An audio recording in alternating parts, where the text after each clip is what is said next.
आजिर दुखर परिवेश प्रभु दास दासीगण जतेक योगदान कर समस्त मोर नमस्कार।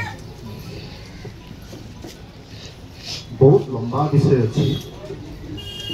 कारण से मोर अति प्रिय सांग आमर सांग माने पालकीय बंधु से मो ठारू 12 वर्ष बड़ तथापि मु तार 12 वर्ष सान हेले भी 1991 मसीहा जिते जनवरी 21 तारीख दिन पालक अभिषेक है तापरे तो किसी 2-3 मास पर मोर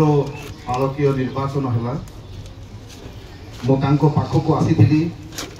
से समय आम नुआगढ़ मंडली पालक सम्मिलनी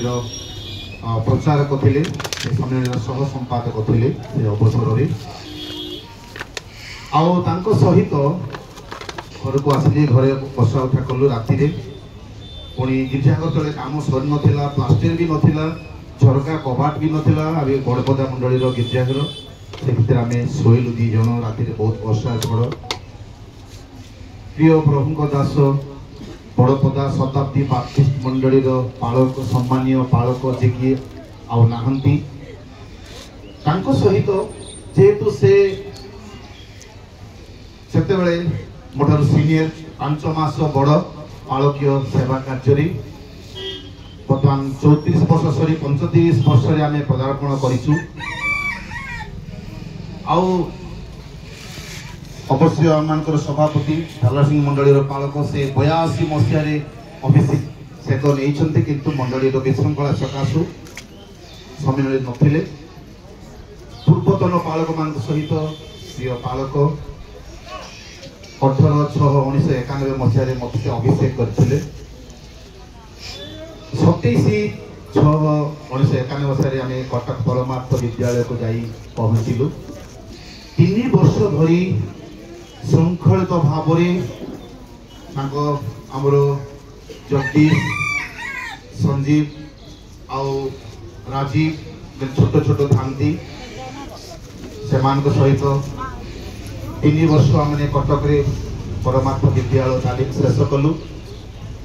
आश्चर्यर विषय कटक जो जो आम सम्मिलनी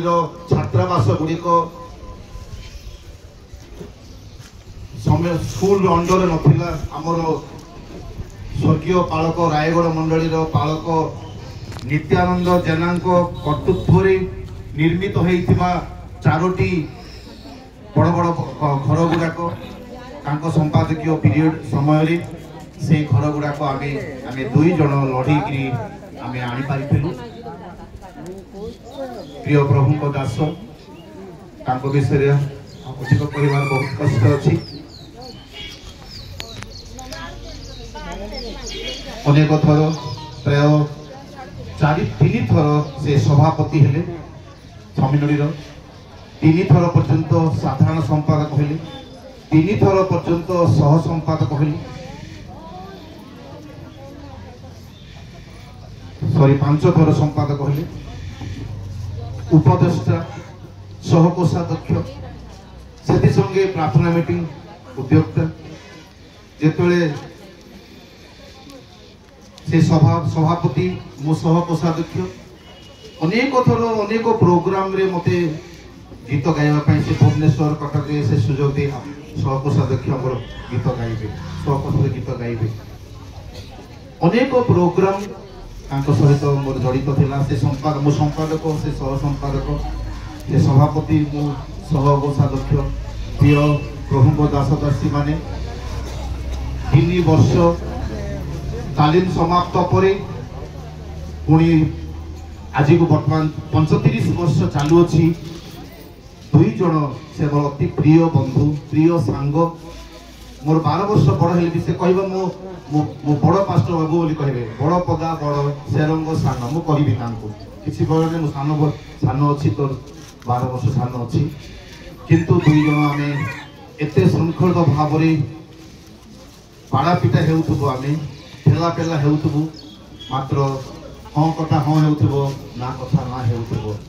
मंडली शुणिलु से अधिक व्यय करवा लोक अनेक से आम सहित सेमती व्यय करने खर्चंत करने केबेले पछौ नथिले से आज जिते 5:30 खबर पाइलु अवश्य से दिन आसी साक्षात करूँ गोटे कथा कहले कार्यसभा सरला कि परिसर कार्यसभा सरला कि बहुत कम स्वर में कहले मुझे हाँ सरला बहुत मन पड़ूला कहीं तार मोर अति घनिष्ठ दुए बहुत घनिष्ठ एत घनिष्ठ अन्य बालक मान ठारू से मोर अति घनिष्ठ अति बंधु आउ मामू पुओ भाई बोली से अनेक से मत कथा कहले प्रिय प्रभु दास माने दासी माने आज शुणुंट विषय से आउ नाहंती से प्रभु स्थान को कारण यह हूँ प्रवास प्रवास माने परर बास किंतु आम गोटे रही निवास निज बासस्थान अनंत काल बास करने से दीर्घ 34 वर्ष 35 वर्ष स्थानीय शताब्दी बाप्तिस्ट मंडली बालकीय सेवा कार्य कर आउ मंडली बोझग्रस्त थे आउ से नहांती आज से स्थान खाली पड़ी शून्य अवस्था निहाती बालकंर जरूरी आवश्यक कारण बहुत बड़ मंडली एपाई मंडली सुधा बोझग्रस्त होती प्रिय मंडली को प्रभु शांति सांत्वना प्रदान करंतु केवल बड़पदा मंडली नुहे आम समग्र उत्कल बाप्टिस्ट मंडली सम्मिलनी जे गोटे विशिष्ट वरिष्ठ बालक हराई अच्छी किंतु ईश्वर वाक्य आम अध्ययन कलु गोटे गुरुत्वपूर्ण विषय सदा प्रभु दृष्टि सत्भक्त मान मरण कहवा कि समस्ते हालेलुया हालेलुया शुभुनी कहबा कि हालेलुया सदा प्रभु दृष्टि सत्भक्त मान मरण बहुमूल्य अटे मरण तो मरण समस्त मरिबा किंतु प्रभु लोक मान मरण टिके अलग अच्छे कारण प्रभु टिके रखिछंती आज प्रभु को ग्रहण करिछंती शोकाकुल परिवार शोकाकुल मंडली शोकाकुल परिवेश को प्रभु सांत्वना प्रदान करंतु धन्यवाद।